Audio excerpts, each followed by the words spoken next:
Welcome to another episode of Mr. Therapist and the Counselor Podcast. We empower your growth through candid conversations and demystifying the process of therapy. My name is Manuel Romero, Jesse O.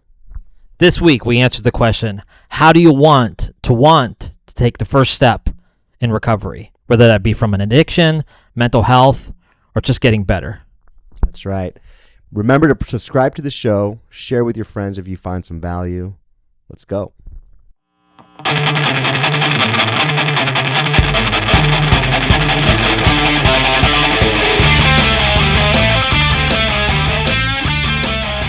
back. We are.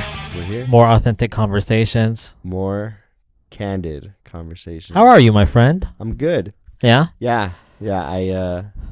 Could we have a little bit of time here? Yeah, this is, You got me paranoid with the clock, dude. No, man. It's okay because I just keep looking at it. This is what I do, actually, this is what I do when I work with people. I'm constantly looking at the clock. I want to make sure, I want to be in the moment with you, bro. Thanks, man. I want to be here, my full self. So what's up, man? How's that jiu-jitsu? Oh, no, tell me. That's jiu-jitsu. Yeah. I was about to go in with Oh, really? See, I could read you like a script. What you got? Oh, my daughter went into her first competition this week. Yeah.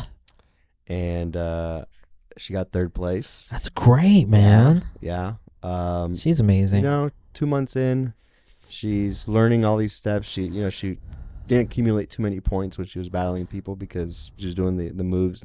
Wasn't finishing the moves. Yeah. But was doing a great job against these other kids. And me and my wife got there, there's all these kids, all these families. It's intense. Yeah. Jiu-jitsu competitions are intense. I've never been to one. I've watched UFC where there is jiu-jitsu or MMA, but yeah, it felt like why was it intense? Because there's 3 battles happening in front of you, different ages. The middle schooler kids look like the 10-year-olds look like they are fierce, man. Yeah. And then the families are like, come on, let's go. Yeah. Like they're really like into it. And before Mia even went, before she started her battle, my wife is like, wow, I feel like I want to cry. And I was like, me too. Like, I'm very emotional right now. And I was trying to describe, why am I getting emotional? This is an interesting experience. And I think it's because, seeing these kids do something brave, I think it was very brave to get on a mat with somebody and to, roll with them. And it takes a lot of confidence and it takes a lot of respect for the other person and being able to work through the fear of I'm about to go into battle with someone. So that was really inspiring for me. And I me and her were tearing up during the whole competition. It was intense. And we were so proud of Mia. That's really cool. Yeah. So hopefully she sticks with it and wants to do more because I also felt intimidated. Did you? Yeah, because you just were out of your wheelhouse with this, you didn't understand it. It's a whole new environment. I could tell there was jiu-jitsu families that probably mom and dad do jiu-jitsu. And wait, how can you tell a jiu-jitsu family? They all wearing their gis or what? There's this guy. He was telling his daughter good form. He's what do you call it? Close your guard. Good handwork. Focus. He was just very he knew how to talk to his daughter through the process. I thought it was impressive. Yeah. And it was also intimidating because I kind of thought about myself in a situation like that. And I'm like, man, I'd be scared out of my mind if I was in my daughter's shoes. But I had a different upbringing than she did. We intentionally empower her, and I never got that growing up. So it was just man, I'd be really scared, and I felt scared for my daughter. But then I was like, I can't show this right now. I just got to cheer her on and tell her I'm proud of her for just trying. So it was, I feel emotional right now as I'm talking about it. I know, I see it, man. That's good. Yeah. I was thinking, but kids are fearless, man. I mean, they're, the word potential gets thrown around a lot. And as we get older, it's kind of gets taken away more and more, our potential to do things because it's in our mind that we failed at certain stuff. But even if she doesn't want to do it anymore, I think that, I understand why you would like to see her continue it because, sky's the limit, potential, right, as we just said. But, it's still very cool that she's just super involved. And, yeah, thanks for sharing that with everybody. Invite you to one of our competitions next time. Yeah, man, I got It'd your be back. crazy. This right here is your jiu-jitsu tournament right now. This Right is now, it. Yeah, this is it right here. Yeah, so okay. yeah. So Why is that? I don't, because I was gonna say the environment's uncomfortable for you because you're scared, bro.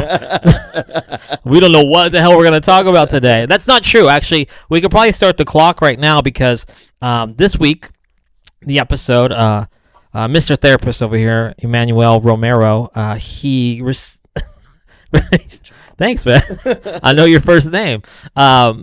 He got a suggestion from. We got a suggestion. We are on together. Our YouTube channel. That's right. Thank you for watching. By the way, we have like a small amount, but a consistent followers that show up for us every week, and I think it's really cool. Loyalty, baby. Yeah. So I appreciate you guys, and yeah, truly, it's fucking cool. I love to make jokes all the time, like. Even when Manny was telling a story about the jiu-jitsu tournament, I was like, "What's a good joke? What's a good joke?" But I was like, "No, this is a good moment. He's in it." But yeah, no. All jokes aside, like that's really cool that there were people like watching us and following us and being involved. So it means the world to us.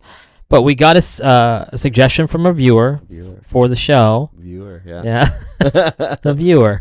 And the question was, I'm going to turn to my right because I'll screw it up, but I nailed it in the intro. It says, this person asked this, how do you want to take the first step?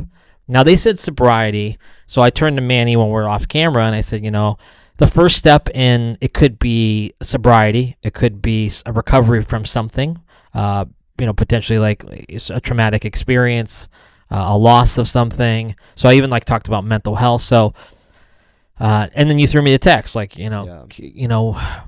I feel like when you go through anything, even if it's depression, if it's like anxiety, even if it's like you want to start something like a business or like a project, and you go through this period of like, whether it's depression where you're just in your bed, sleep, like not being able to get up and sort of like waiting for like, oh, I'm going to see that therapist. I'm going to schedule that appointment. I'm going to finally like try to take action to get out of this place. Or if it's, you want to start a project of like, oh, I'm going to get that started. I'm going to do that. But then you don't get out of it. So how do you take that first step? It could be in sobriety. It could be in recovery. It could be in any aspect of life. Yeah.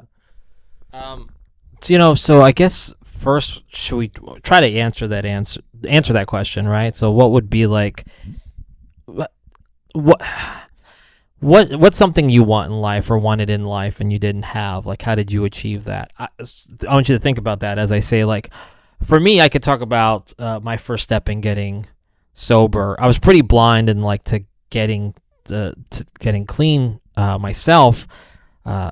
So to want, first of all, the key word I think is want, right? If we don't want to do this podcast anymore, are we gonna do this podcast anymore? No. We're done. We're done, yeah. Okay. I mean, we got a commitment to each other. All right, so so there's that, right? There's at least if you came up to me and were like, I don't think I want to do it anymore, I wouldn't just be like, okay. I'd be like, why? Like, we committed to this. Yeah, we made a commitment, right? Yeah, so like I wouldn't let you off that easy.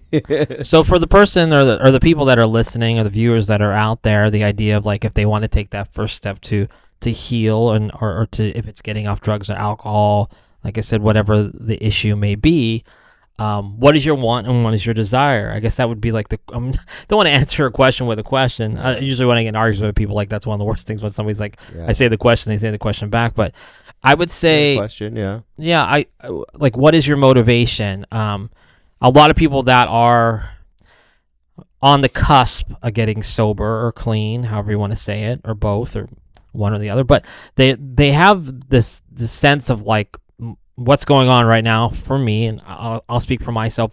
I knew I wanted to make some change finally.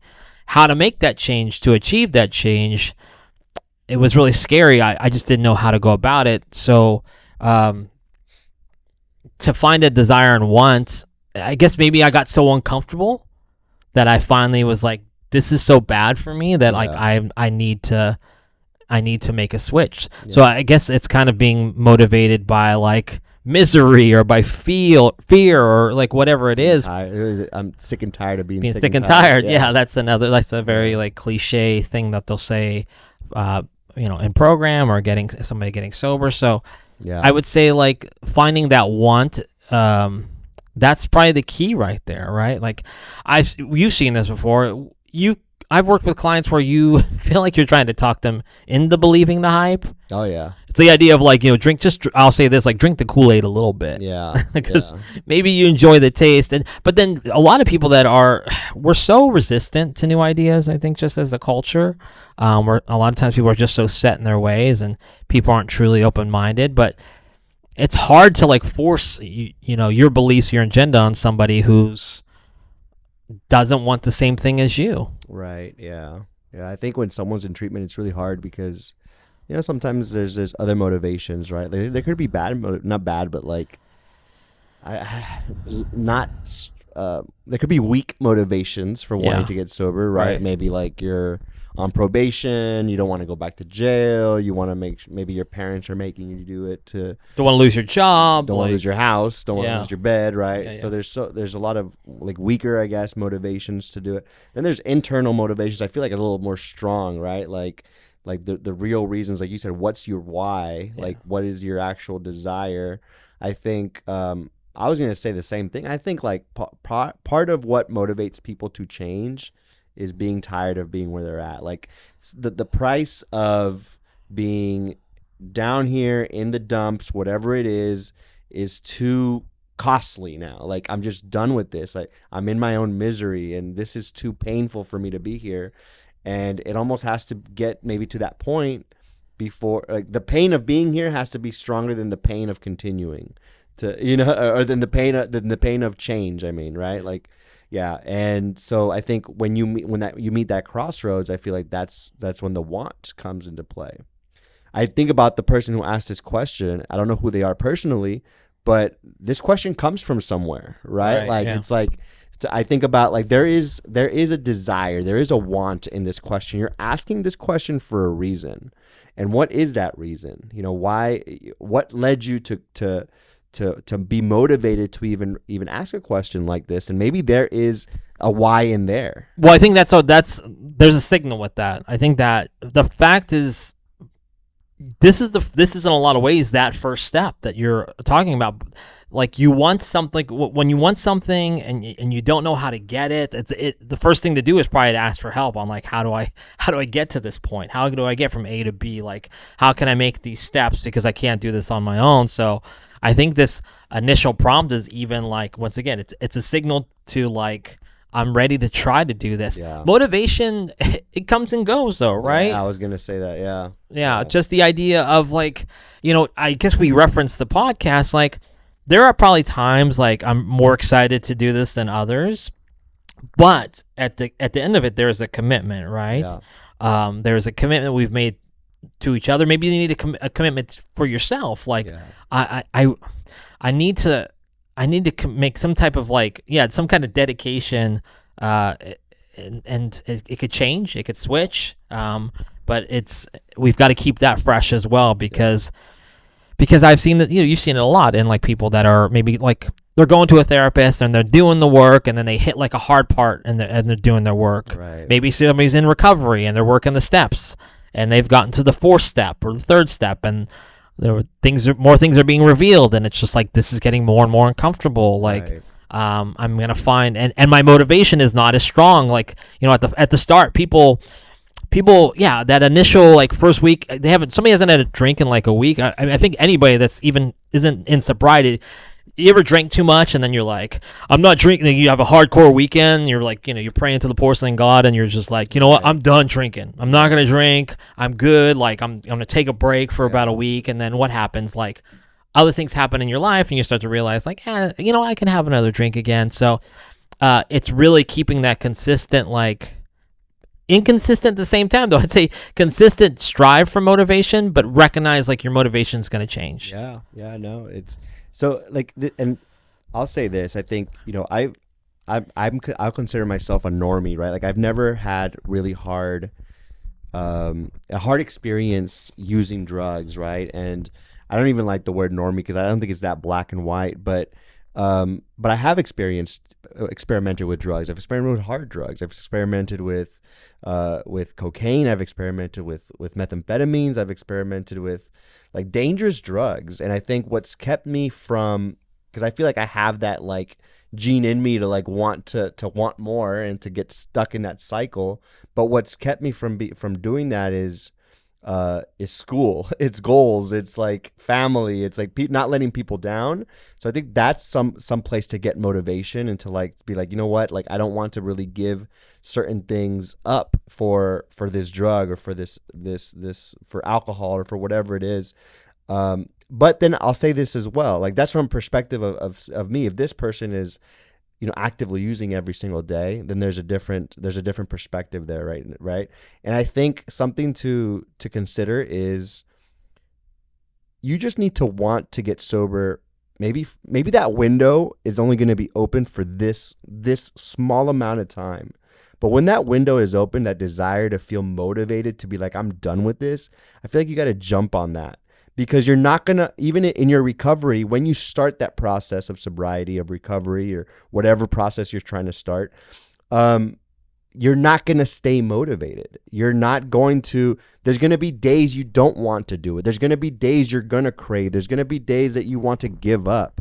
And I think the key is to not let yourself be influenced by those days. Let yourself be influenced by that bigger why, by that bigger goal that's like, you know what, that's what I'm looking for over there, and it's over there, and right now I don't want it, but how do I survive this day?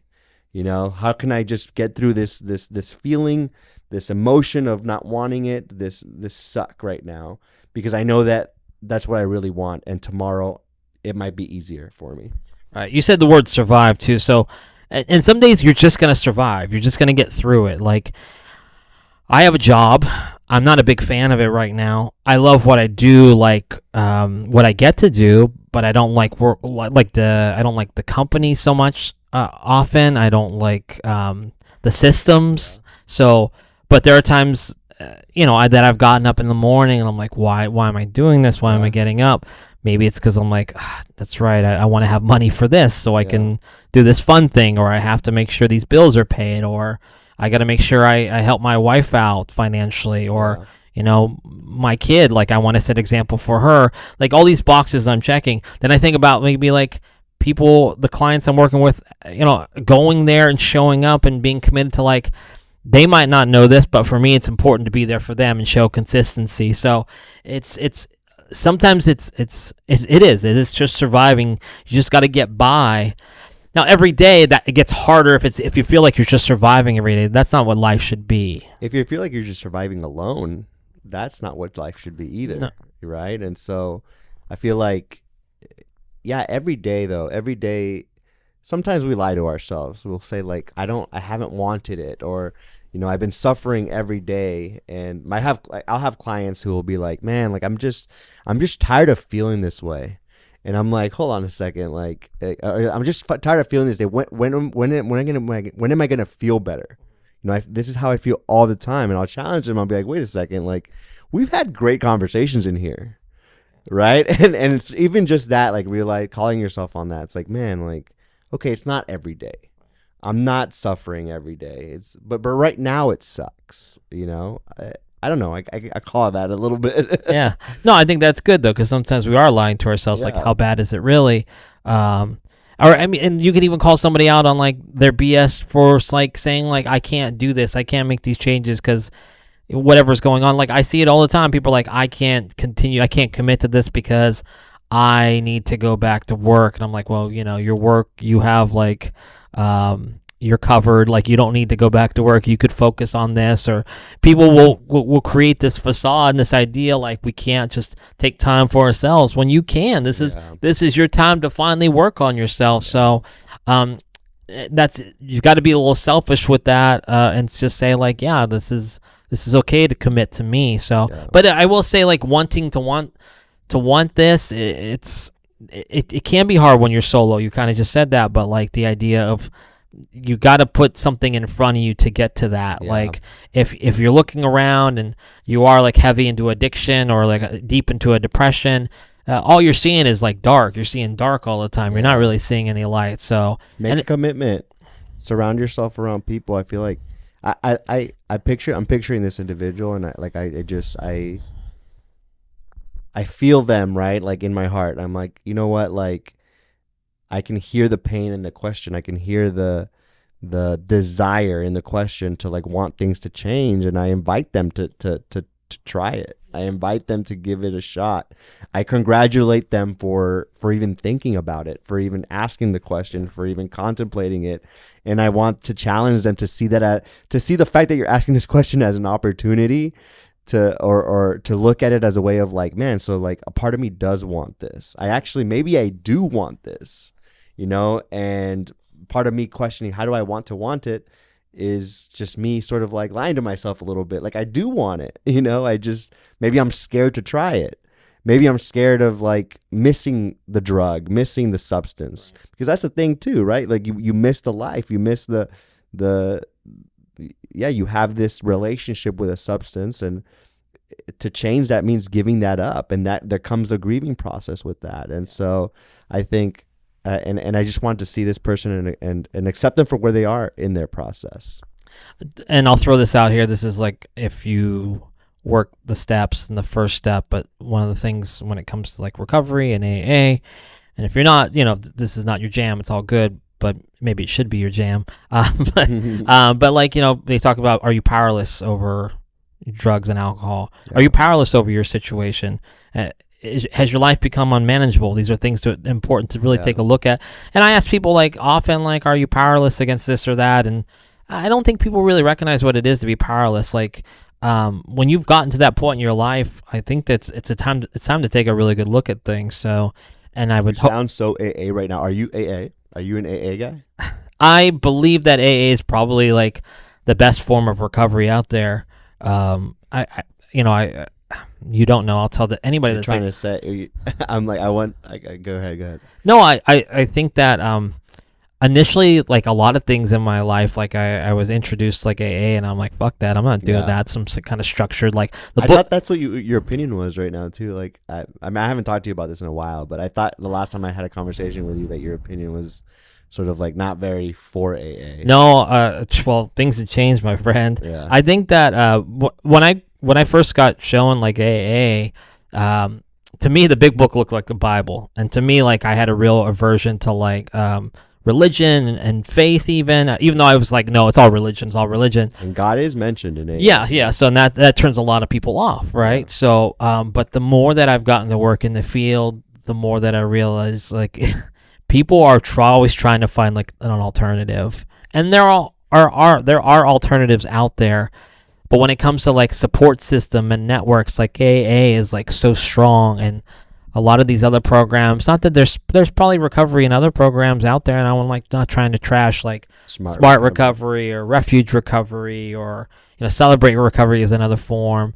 But I think if you want to face this, you're going to war with something when it comes to addiction. I think AA's got the biggest army. So yeah. And I got over the God idea of like, I realized I recognize what that is. I see what faith is, even though spirituality for me is not as strong as I want it to be. But I really admire people that have such a faith base and such a strong spirituality, and like, and I wish my view of it wasn't so damaged growing up, but it's been healing. So I feel like with the big book, with AA, I think. I hope that anybody that attempts like sobriety really gives it a chance. Yeah.